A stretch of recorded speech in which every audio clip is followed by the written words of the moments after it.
From the temples of Mesopotamia to the marble halls of Rome, sex wasn't just an act, it was a language of power, religion, and identity. But the way ancient civilizations understood it was far more complex and, at times, shocking. In ancient Mesopotamia, over 4,000 years ago, sex was sacred.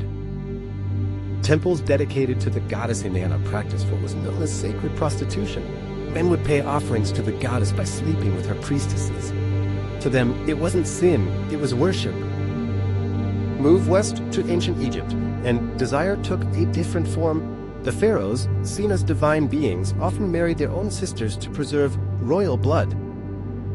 In Egyptian mythology, even the gods engaged in acts meant to symbolize creation, like the god Adam, who is said to have created the world from his own seed. To the Egyptians, sexuality wasn't dirty, it was cosmic. But in ancient Greece, the story gets more philosophical and more controversial. The Greeks saw beauty and love as divine ideals.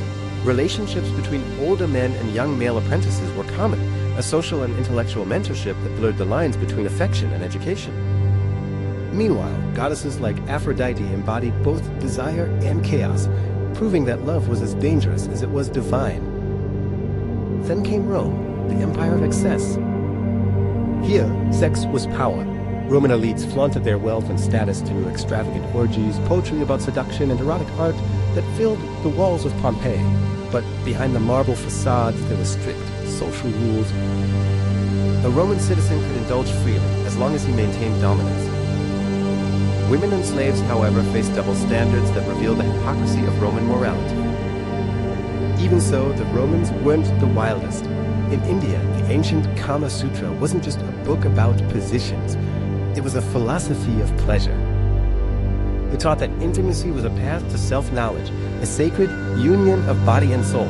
The same idea existed in parts of China, where Taoist monks believed that controlling sexual energy could extend life itself.